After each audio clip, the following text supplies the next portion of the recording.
Hey there, Mr. Terry, high school history teacher. Welcome back to another History Teacher X video. We're back with the infamous Dr. Mike, and he's got a video that's touching into history, which is my territory, and it's called What Killed Every Dictator? All right, so I'm interested to see his, medical perspective. I, of course, will give the historical perspective. Now, the original video is going to be linked down below. I know you guys have been watching it because it has nearly 2.5 million views in a month, but make sure you're supporting him. Also, make sure to check out Mr. Terry Originals, my original content channel. Starting to build up a following. Really fun content. You're going to like it. Link down below as well. All right, here we go. While humankind has endured the wrath of countless dictators, warlords, and tyrants, we can take solace in the fact that all of them are dead. Well, at least the ones in this video. Okay. Often history's most despicable people died in extraordinary fashion. Dictators, deadly brawls on white sandy beaches, highly orchestrated political revenge killings, and even a bloodthirsty woman? Ooh, I guess evil comes in all shapes, sizes, and genders. Also, we got to give a huge thank you to Oxford medical historian Lindsay Fitzharris for helping us research this video. Check out our channel link down below. Let's start with the most famous and perhaps most controversial entry on this list. Hopefully we can all make a contribution in this video. All right, he's got the medical researcher there. I'll add the history. He'll add the charm and good looks that I don't quite have, but we're all a piece of the puzzle here, okay? Adolf Hitler, who died by his own hands within a secret bunker in Berlin. Yep. Probably. As the Soviets were closing in on the Nazis, Hitler and his wife, Eva Braun, used a gun and cyanide capsules. Basically married now hours before, pretty well understanding their fate. On the Nazis, Hitler and his wife, Eva Braun, used a gun and cyanide capsules to seal the deal before they could be captured. Per Hitler's wishes from a hastily written will, he and Braun were to be burned. Now, what they say is with her, she took the cyanide capsule, and that seems to have done it. But believe at least kind of, again, the story, you got to look at some of the perspectives coming, I guess, from the Germans, but also the Russians, who are going to be the one to actually take over this area. But that he had basically the cyanide and had the gunshot wound. So I don't know if maybe the cyanide wasn't working or something, but he finished the job. But yes, wanted to be cremated immediately and basically ashes sprinkled out in the, gardens outside. Per Hitler's wishes from a hastily written will, he and Braun were to be burned. However, the bodies were only partly destroyed by the petrol used and were later quickly buried in a shallow bomb crater as the Soviets approached. They said found the dental records to match it up, but. The Russians exhumed Hitler's remains and threw them in a river to prevent the burial site from becoming a shrine for fascists. Yeah. However, the Red Army kept a portion of the jaw and a fragment of skull with a bullet hole and took them to Moscow. And they still have them. In 2017, the Russian government permitted a group of French pathologists to study the dental remains to confirm, in fact, they did belong to Hitler. What I don't know about it is, what did they use to compare the DNA with the teeth? And then what did they use? Do they have some other type of artifact from him to actually do that? Now, it has brought the conspiracists to wonder if, was it faking his death and, he got out like so many of the Nazi leaders did to other countries to go into hiding. You trust the Soviets on it. One of my favorite things, and you got to look this up, is basically the FBI's photoshopped, for lack of a better word, photos of what he might look like if he was out on the run, and they give him all these disguises. It's super funny. Look that up. All right, Mussolini. Benito Mussolini was the strongman prime minister of Italy for 20 years, running a fascist government that silenced opponents with violence and assisted Hitler in trying to take over all of Europe. And was an inspiration to Hitler and saw him as kind of like the senior fascist that he modeled a lot after, especially trying to do a takeover of the government, just like Mussolini did in 22, except the year later, the Germans do it, or the early Nazis do it, and they fail. And he goes to jail, writes a famous book, etc., etc. He had to take a different path. He sucked. As the Allied forces closed in and brought an end to the Axis powers, Mussolini attempted to flee Italy and escape to Spain. He didn't get far, getting captured while in disguise at Lake Como and ultimately sentenced to death by machine guns just one day later. Why Spain? He can hang out with this fascist dictator who had won the Spanish Civil War, Mr. Francisco Franco. His corpse, as well as those of his mistress and allies, were brought to Milan and tossed in the city square, where they were kicked beaten, and spat on by the Italian people. It kind of reminds me of how, like, you know, in the French Revolution, how King Louis, Marie Antoinette were trying to flee, you know, persecution, basically flee for their own safety. They also get caught near the border, brought back, and then, you know, are going to be executed too. In the city square, where they were kicked, beaten, and spat on by the Italian people. James Cook was a British explorer and owned... By the way, I think that very public, you know, execution that Mussolini went through there in April of 45, you know, might have had some inspiring element to Adolf Hitler, who was like, I'm not going to go down like that. I'm not going to go down to some angry mob or some enemy or something and do some like humiliating type of, you know, punishment like that. So he, you know, takes another way out. Cook, I'm trying to remember if I remember how James Cook dies. One of the most sailed people in world history. Owns the distinct honor of having the single most exciting death in this entire video, and owns the distinct honor of having the single most exciting death in this entire video. Was it in Cook Hawaii? mapped a lot of the Pacific, exploring Hawaii, places like Tahiti, New Zealand, and Hawaii. By the time of his third great voyage, something in Cook seemed to have snapped. He began mistreating indigenous people, and some argue he was partly responsible for starting a genocidal era of British imperialism. By the way, look up a map of James Cook's voyages to the Pacific. Dude basically went like almost pole to pole. It's crazy. And some argue he was partly responsible for starting a genocidal era of British imperialism. Okay, so how did he die? Well, in 1779, Captain Cook was searching for the Northwest Passage, a naval route between the Atlantic and Pacific Oceans that went over North America. He stumbled across the Hawaiian Islands and became a sensation. The native Hawaiians believed he was a deity and named him Lono. They offered him countless tributes and ceremonies in his honor. Eventually, the captain and his men overstayed their welcome. By the way, I don't know much about the accounts of that or what his perception was in the Hawaiian Islands. Does that hold up? Or is it kind of like what Cortez did, where he made up a bunch of stuff about being considered a god by the Aztecs? And then they end up setting sail toward Alaska. Unfortunately, they encountered a storm and returned just 4 days later, needing to make some repairs onto their ships. A god crawling back with a broken ship 4 days later, that wasn't part of the legend the Hawaiians had believed about Lono. They're like, he's a so phony. Tensions rose very quickly, He's a phony. leading to several instances of theft from his ships. Cook had unfortunately developed a zero-tolerance policy towards indigenous people who disobeyed him. So he sailed to shore, climbed onto the beach, and stomped his way to town where, without warning, he kidnapped the king. Cook is... By the way, this is totally out of the playbook of the Spanish conquistadors. They basically did that with Montezuma of the Aztec Empire, and then Pizarro and his buddies do that with Atahualpa, the emperor of the Inca Empire. You take them out and use them as ransom or something. Escorted the king back towards the ship through the steamy Hawaiian jungle, gathering an entourage of confused Hawaiians as they marched. By the time they got back to the beach, a large, angry crowd surrounded Cook, who could not swim. With tensions rising rapidly and a no doubt difficult language barrier, Dude lived on the ocean. Chaos broke out and a brawl on the beach ensued. There was punching, kicking, clawing, biting, a real street fight under the hot sun. Cook swung left and right until he took a knife to the shoulder and a club to the back of the head. He fell forward into the shallows of the Pacific Ocean and was finished off by the violent Hawaiian mob. Despite the battle, Cook was still revered by the Hawaiians, and his lifeless body was taken back to the village where it was boiled and stripped of its flesh. A week later, Cook's remains were returned to the British, which were disposed of in the waters of the bay in the customary naval fashion. Aloha. Buried at sea there. Oh my gosh. So I remember he died like in Hawaii, but that whole story, dude, that was nuts. Okay, I learned something pretty crazy there. I'm totally adding that to my lessons when we're talking about explorers. All right. Old Chris.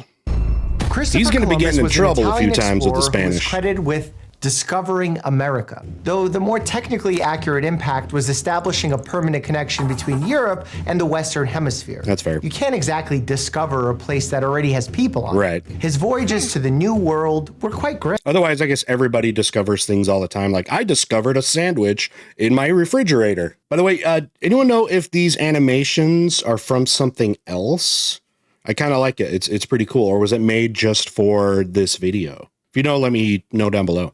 They discover a place that already has people on it. His voyages to the New World were quite grim, enslaving, torturing, and bringing disease to hundreds of thousands of Caribbean natives in an attempt to deliver gold and glory to the Spanish crown that sponsored him.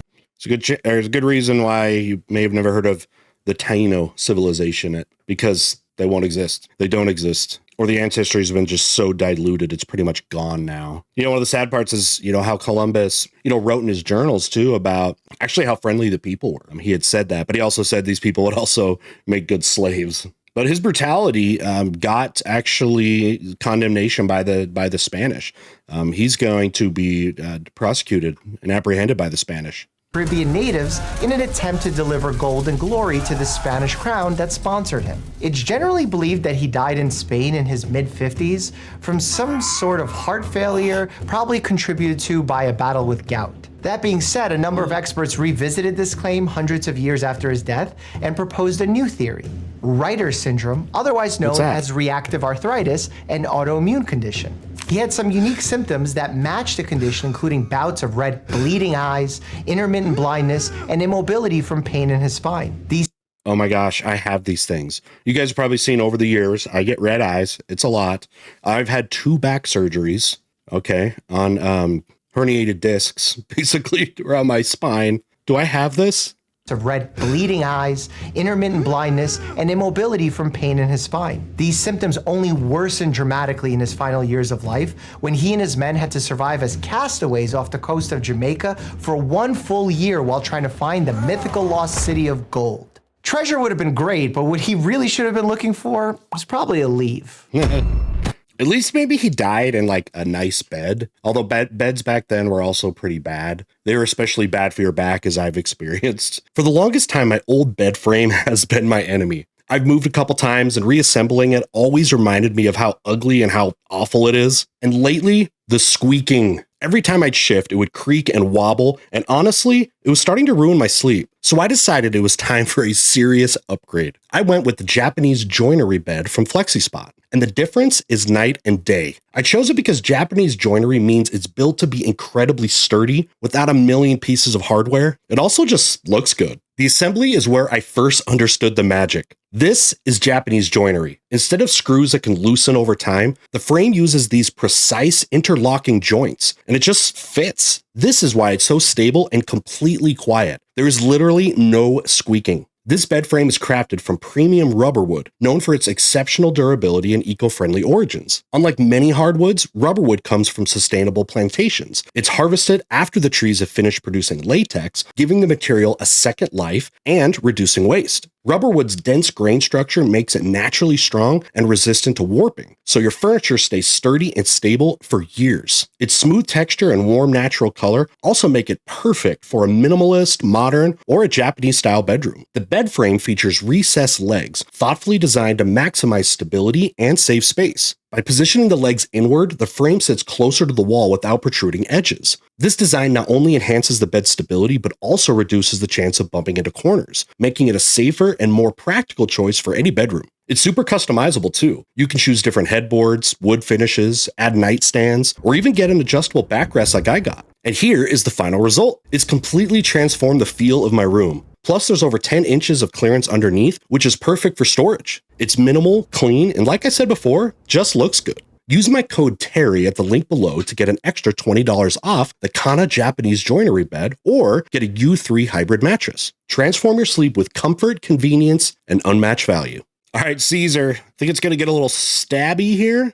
Julius Caesar was the leader of Rome and one of the most dominant figures in all of human history. In fact, he is so synonymous with leadership that his name means leader in other languages, like Kaiser in Germany or Tsar in Russian. Yeah, no, I don't know how many like today years old I was. It was an adult where I had learned about that. Like Kaiser, like in German, they would give their emperors means Caesar, then so does Tsar in Russia. Now that goes back to the idea that so many people in modern history have claimed to be like the successor of the Romans. Have you ever seen that video from like Useful Charts where they actually bring it down to today when they go through all these bloodlines? It goes from like the Napoleons and the Habsburgs and the Ottomans and Greeks and stuff like that and Russians, where you can have a line to somebody that claimed that they were the successor to the Roman Empire. It's actually really interesting. His military campaigns resulted in the deaths of hundreds of thousands in his quest to expand the Roman Empire. The Gauls, his success man. and lust for power fed off one another, and soon members of the Roman Senate grew concerned that he would turn the Roman Republic into a monarchy, anointing himself as king. Tensions were rising, and Caesar's friends... Well, he forced the Senate to make him dictator, but let's call it what it is, okay? Republic into a monarchy, anointing himself as king. Tensions were rising, and Caesar's friends warned him of dissent. Not the first dictator in Rome. He ignored these concerns and went anyway. Once there, one of the conspirators approached Caesar on the pretext of pleading for his exiled brother. He grabbed Caesar's toga, apparently signaling to the room that the assassination had begun. The senators rushed in with blades, stabbing Caesar over and over, with each man fighting for the claim that he was the one who killed the emperor. Caesar was reportedly stabbed 35 times. No amount of IV fluids, blood transfusions, or pressors would help him there. That would be so much blood right there. Wow. That might be the most painful of all the deaths we've now heard. Although, was Cook boiled alive? As he died, he uttered some of his most famous last words. Et tu, Brute? You too, Brutus. Didn't Shakespeare make that up? To his longtime friend and perhaps illegitimate son who stood over him with a bloodied knife. Or maybe he said that. He certainly says it in William Shakespeare's tragedy Julius Caesar, which was written 1,500 years later. Basically, it's the version of, you know, how we like Hollywood up movies and people really kind of hate that. Yeah, that's that version of it. But there's no proof he literally said that as he died in a pool of blood on the Senate floor. Still, it does make for a great story. Exactly. Caligula was a relative of Caesar and a Roman ruler who was infamously called one of the early emperors. Mad Emperor, and for good reason. After taking power, he fell quite ill, and many experts speculated that he may have suffered from epilepsy, a brain disorder that causes recurrent seizures. He actually believed he was a god and killed randomly, beating a priest to death with a hammer during an animal sacrifice ritual just because. Now, let's be fair. Basically, the Romans thought their emperors were gods. And I think if that happens for so many generations, I'm pretty sure these emperors are just going to believe it anyways. That's kind of what I think when Alexander was, named like a pharaoh by the Egyptians, that a guy like him would be like, you know what? I am a pharaoh. I deserve to be a pharaoh because pharaohs are gods and I am basically a god. I can get in on that. A guy like Caligula would probably definitely follow that mold. He nearly bankrupted Rome, spending endless cash on extravagant feasts and parties for himself, refilling the coffers by seizing property and assets from rich Romans. Eventually, when Caligula was just 28 years old, he was surrounded by a group of conspirators. One raised his sword and slashed the emperor between the collarbone and neck. Carotids, jugulars, lots of blood vessels, even more blood. Caligula tried to run away, but another enemy was lying in wait and knocked him to the ground with another sword strike. The plotters stabbed him 30 times, continuing to attack him well after he passed. Roman historian Cassius Dio claims they even tasted of his flesh. The public demanded justice for Caligula. Well, maybe if you eat him, then you can become a god? Checks out, right?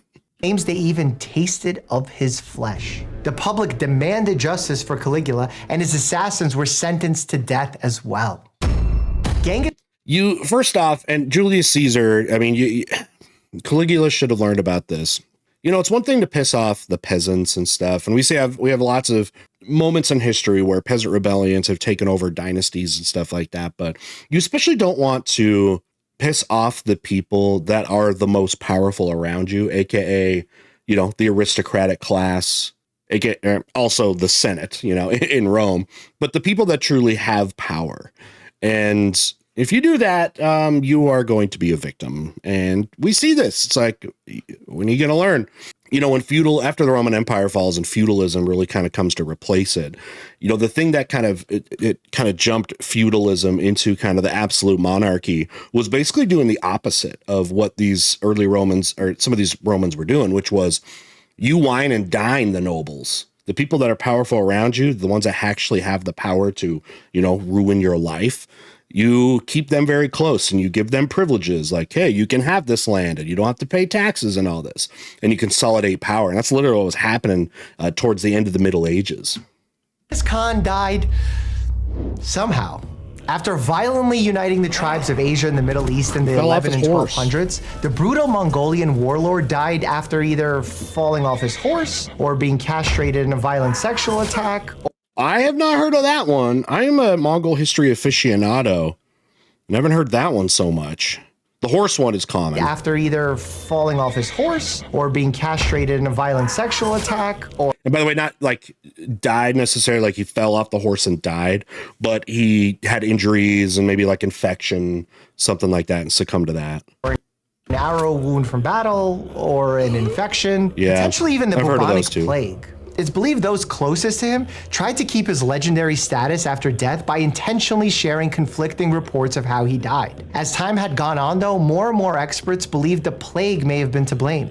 Fortunately, the Secret History of the Mongols, which is a very important text about the history of the Mongols, was written a lot longer after, and it's actually really hard to decide with one of the best sources we have on Mongol history what's actually true, what's been fabricated. It's kind of unfortunate. He died. As time had gone on, though, more and more experts believed the plague may have been to blame. Spread by bacteria-carrying It did fleas spread during that this time. infested rodents, or by the coughs and sneezes of least an sufferers, earlier version the of it. bubonic plague causes lymph nodes to swell, ooze pus, as well as high fevers and headaches. Oddly enough, the bubonic plague still exists, though it's not common and these days can easily be treated with antibiotics.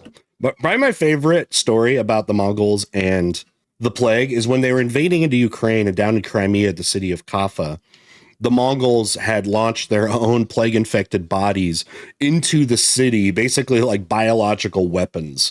And then it spread very quickly from there, Kaffa, through because it's a Black Sea port, through the Black Sea and into the Mediterranean, then into the ports of like Italy, and then it, spreads like wildfire from there. Kim Il-sung was the revolutionary dictator of North Korea, using force to maintain an iron grip over the nation for nearly 50 years. According to defectors and spies, Kim used prison camps and an obedient police force to make opponents of the state Big consolidation of power. leaving family and friends forever confused as to what happened to them. He was also one of history's most effective leaders in his use of propaganda. Basically getting rid of those that, I'd say collaborated, say with the Japanese, because, this is all within the context of the end of World War II. For instance, for a future free of imperialism and self-sufficiency, the Juche philosophy. To them. He was also one of history's most effective leaders in his use of propaganda. For instance, North Koreans were told that he actively fought in 10,000 battles against the Japanese, including 4,774 in just 1 year. That would have been 13 battles a day, an obvious lie. According to maybe he had to go to the bathroom a lot. That's basically a battle. Maybe he had to go 13 times a day. North Korean state media, so take this with a grain of salt, Kim Il-sung died of a myocardial infarction, aka a heart attack, and is still considered the country's eternal president. That's so interesting. Yeah. Technically speaking, Kim Il-sung, the founder of North Korea, is like on paper still the leader. Was it like Christopher Hitchens or whatever said that North Korea can be considered a necropracy or something? Rule by the dead. All right, now you got a son. Also gonna have bad health.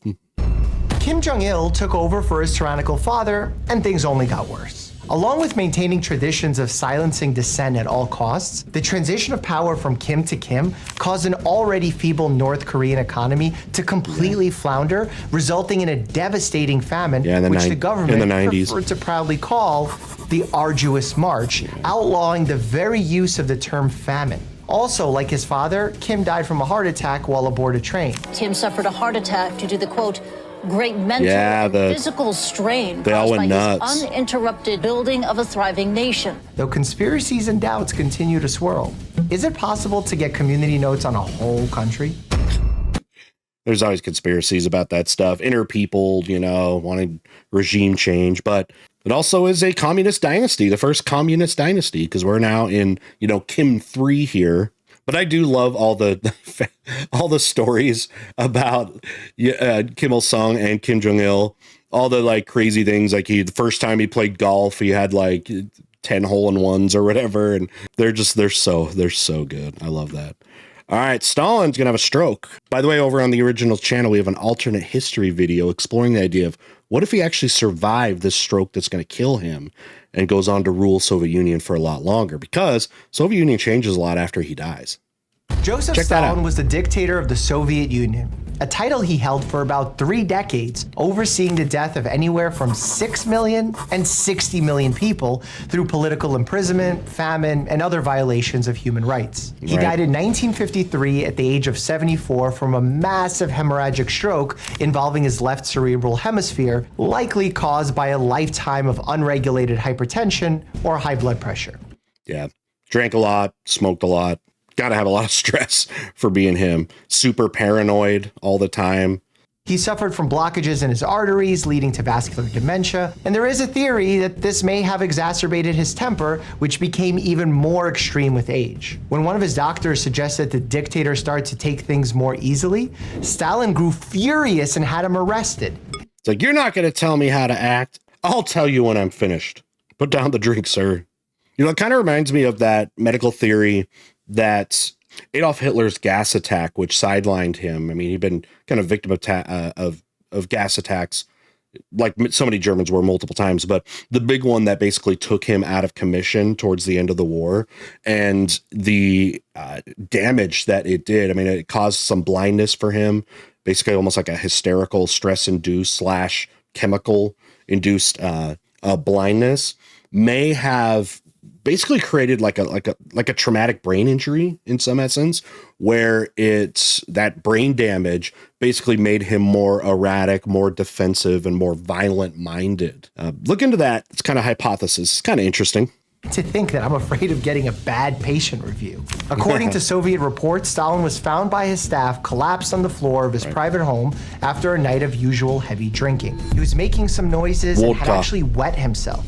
Efforts were made to keep him alive, such as putting a cold compress on his forehead and sponging him with vinegar, putting leeches on the backs of his ears. And despite those medieval efforts, he had a blood pressure of 190/110, and he passed after just a few short days.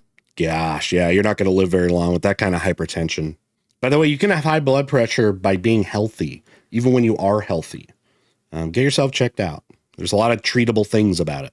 But by the way, how they responded to his stroke definitely was not good, and definitely did not help him potentially recover. Conspiracists claim that this was not, in fact, a stroke that killed him, but rather a poisonous dose of warfarin, a blood thinner often used as rat poison, citing that there was evidence of hemorrhaging in the stomach as he died. Which to me sounds par the course, given that alcoholism can cause those very symptoms to occur. In a strange twist, there's a comedy movie written about this whole fiasco called The Death of Stalin. It's actually pretty good. Check it out if you're... Guy, I watched that like right when it came out. I need to watch that again. It was so quirky. Interesting.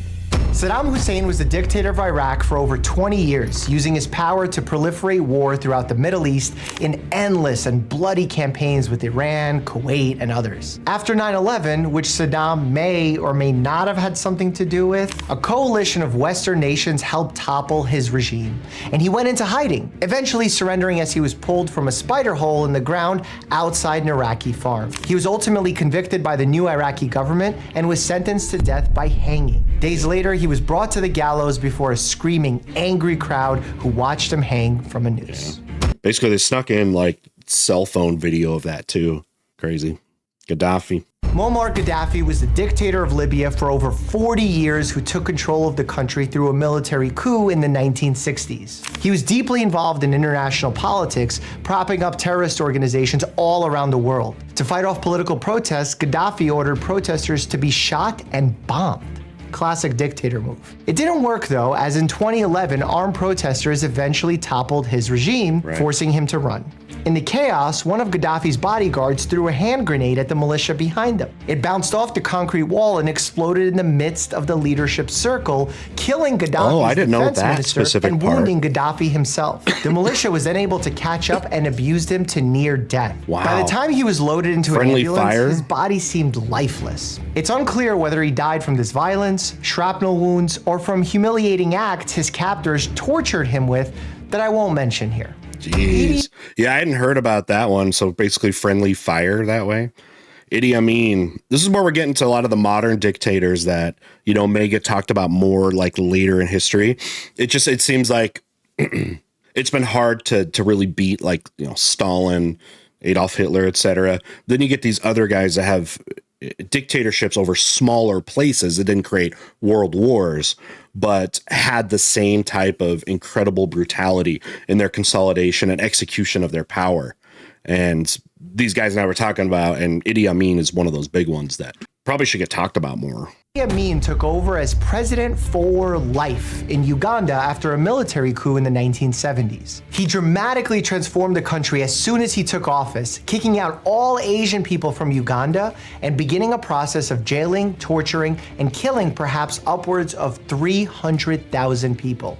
Context of African dictators like this is important to understand because this was near the decolonization process that was happening in the decades after World War II. These places had been colonies by European powers like, Britain, France, etc. And when they left those countries and gave independence, there was massive power vacuums and very little when it comes to infrastructure, resources, and institutions to build a new country on.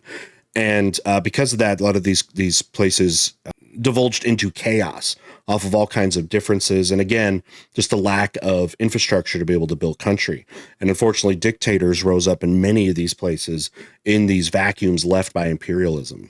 This wasn't just your run-of-the-mill dictator killings, though, as Amin kept the heads of his murdered opponents in a refrigerator at his home, setting them up around his dinner table and speaking to them. What is when this asked picture? about rumors of this supposed cannibalism, he didn't deny it, instead saying to reporters, "I don't like human flesh. It's too salty for me." What's the salt content of human flesh? And someone tell me that doesn't have like actual experience, please. But it's with these guys where it's like they're they have these brutal policies and stuff, but then there's always like the extra thing on top of it. It's like, come on, dude, did you have to go full extra? Early military records indicate that he failed to get treatment for the venereal disease. That was a consequence of his voracious sexual appetite, causing many to speculate that his erratic behavior was caused by late-stage syphilis, which can spread to the brain. Did make sense. His sickening reign didn't last long, though, Guys like getting that are doing overthrown incredibly after just 8 years. He fled Uganda with his multiple violent sexual wives, activities, mistresses, and 30 children, and was granted safe haven in Saudi how many? Arabia. Wives, mistresses, overthrown after just 8 years. He fled Uganda with his multiple wives, mistresses, and 30 children, and was granted safe haven in Saudi Arabia, who promised him sanctuary and a healthy paycheck just to lay low and not get involved in politics.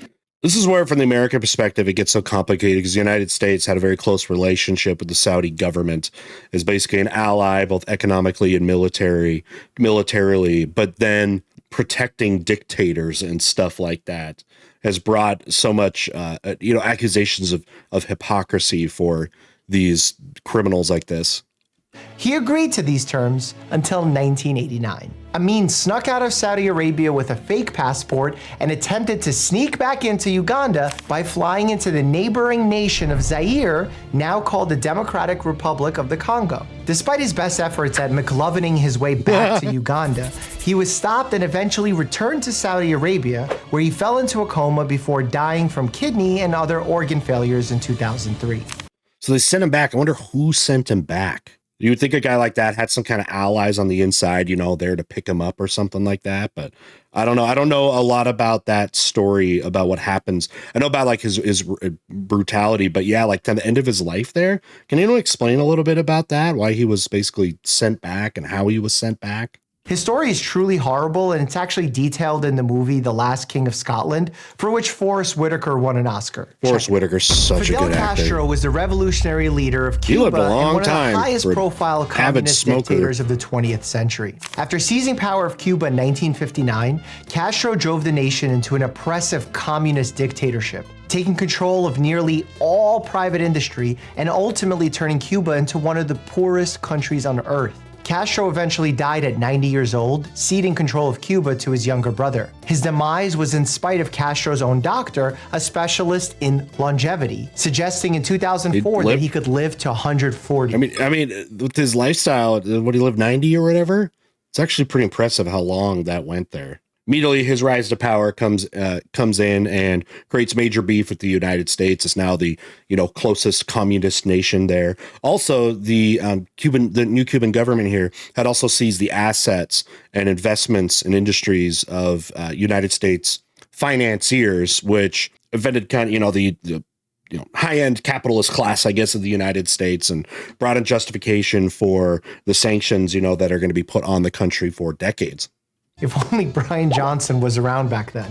His cause of death, though, was never disclosed by the Cuban government. It was probably due to complications related to Parkinson's, which is a neurodegenerative disease that affects mobility, causes a resting tremor, and ultimately exacerbates underlying vulnerabilities and causes serious complications. Yeah, you're never too old, though, for the Adidas, track jacket, though.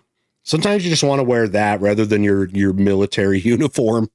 Mao Zedong was a Chinese revolutionary and the founder of the current Chinese Communist Party. In 1959, Mao launched the Great Leap Forward, a political and social movement to modernize their communist government. It was a disaster, resulting in the worst famine in human history, killing around 30 million people. Collectivization ended up being a very bad thing for the production of food there. Also, that China was also exporting a lot of their food to basically fund their country, as they did not have industry that basically was good on the open market. Nobody wanted anything, that basically they were making, which is so interesting because now, it's totally the opposite in China. China's making things for everybody, but having to sell the one commodity they could sell and export, defects that away from many of the people, and tens of millions of people. We don't know exactly, but tens of millions of people starved, maybe the worst starvation in history, possibly. About 1959 and last a couple years. Mao's death is a bit murky, though. Some claim he died of a heart attack after years of chain smoking. Others say China was hiding the fact that he'd been battling Parkinson's disease or ALS. In all likelihood, it's possible that he suffered from all of the above when he died at the age of 82. Ivan the Terrible was the first Tsar of Russia and worked to establish the empire. All right, if you know this one, this is great for your, founder of your Russia. When your OG founding father is the first Tsar getting called that, it'd be like George the Terrible. If we had something like that with George Washington, the founding of the United States. I don't know if he's gonna get to it, but this image right here is from a painting. It's been all digitized. He had killed his own son in a fight that they were having. And yeah, he ended up killing him. What a, bizarre origin story for one of your founding fathers, huh? As a centralized system that was part of Europe. Okay, that doesn't sound so bad for a guy named Ivan the Terrible. So why the aggro nickname? Well, he created a secret police force called the Oprichniki that operated with near complete immunity to collect taxes on their subjects, executing those who failed to comply. Oh, and he murdered his own son, ending his bloodline, giving Russia no heir to the throne, and sending the empire spiraling through years of turmoil known as the Time of Troubles. Now, correct me if I'm wrong, didn't he have a fight with him? It wasn't like a killing in his sleep like this cartoon is showing? Am I misremembering that? What a nickname. Then one day in 1584, at the age of 53, he was setting up pieces on a chessboard, turned faint, and died from a stroke. All right, new theory. He was about to get checkmated, and he couldn't handle that type of humiliation, so he just died instead. And then his last gasp or whatever, with his last breath, was like, ha, didn't beat me.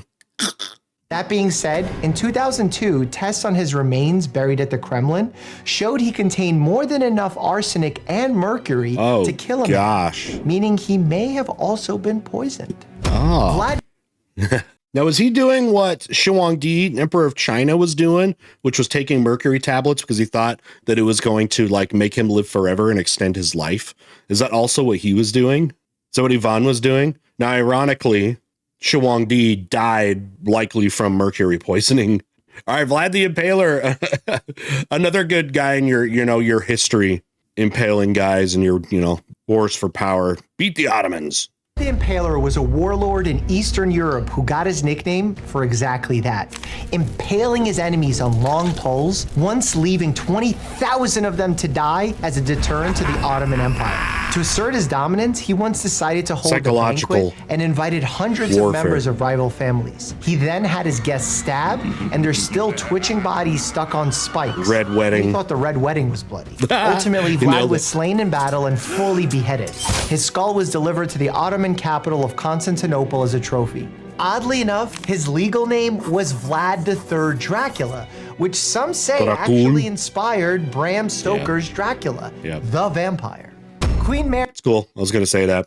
Dude, Russian history, especially like when you're going way back there, so it's full of just these like crazy characters like this. So another country you think has as, crazy of characters in their kind of foundational years? All right, Queen Mary. Oh boy, if you're a Protestant, you better run away. Mary the First might not ring a bell, but that's because she also has a more popular nickname, Bloody Mary. She became the Queen of England for a short time and used her powers to reestablish Roman Catholicism as the official religion of the land. England had been shifting towards Protestantism, by the way, and she reversed that. Opposing it meant heresy, and hundreds of criminals were hanged from gibbets or burned at the stake.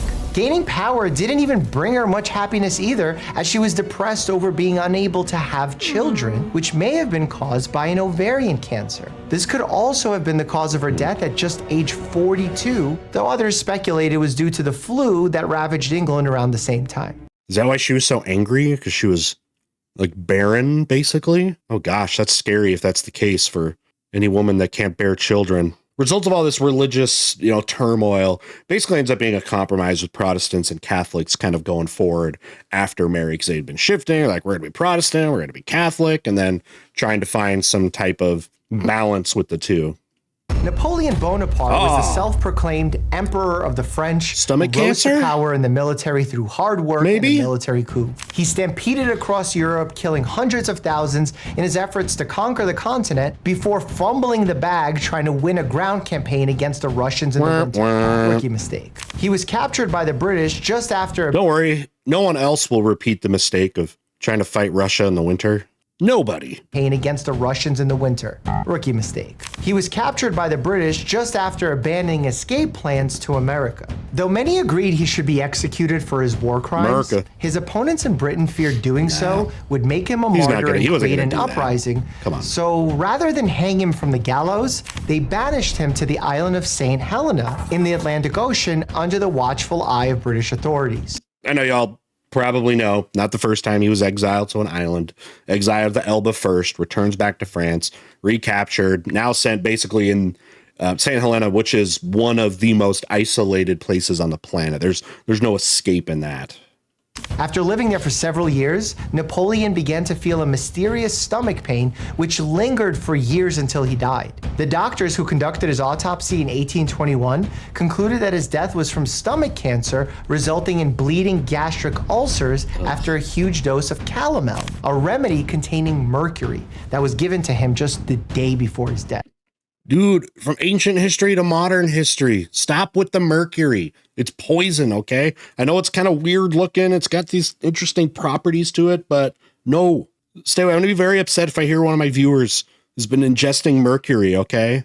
Osama bin Laden was the founder of the militant terrorist group Al-Qaeda and was responsible for overseeing the terror attacks against the United States. He's going to get Navy SEALed. Despite his enormously high profile, bin Laden managed to evade the U.S. military for a decade after 9/11, navigating mountainous regions of Afghanistan and Pakistan, and all despite the U.S. placing a bounty on his head of $25 million. It really is pretty nuts how he was able to avoid capture, for a decade.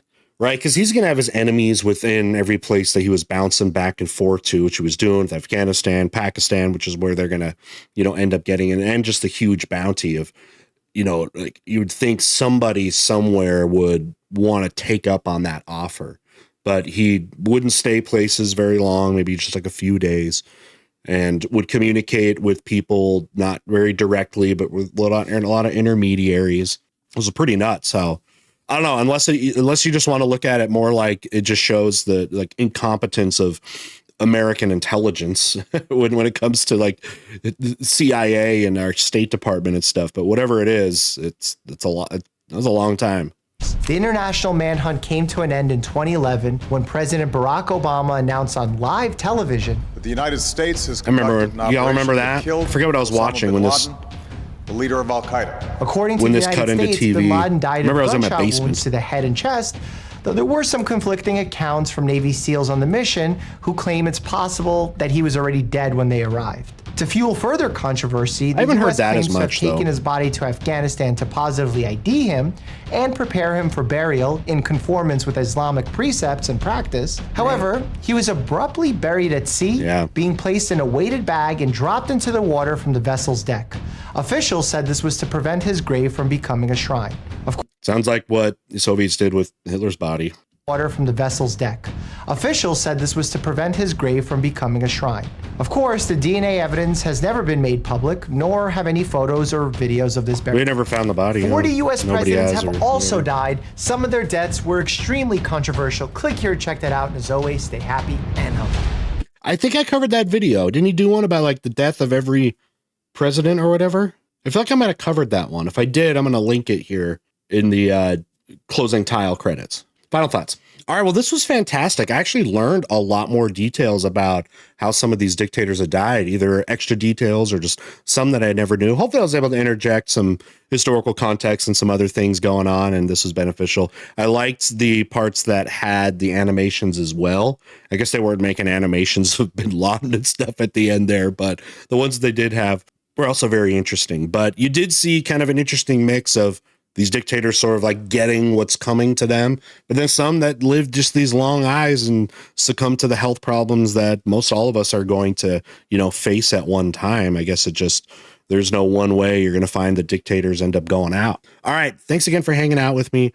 Check out Mr. Terry Originals. It's going to be linked down below. Thanks again to FlexiSpot for sponsoring today's video. Again, get hooked up with your new bed, mattress, or all their other products. Discount code down below, and we'll see you. Bye.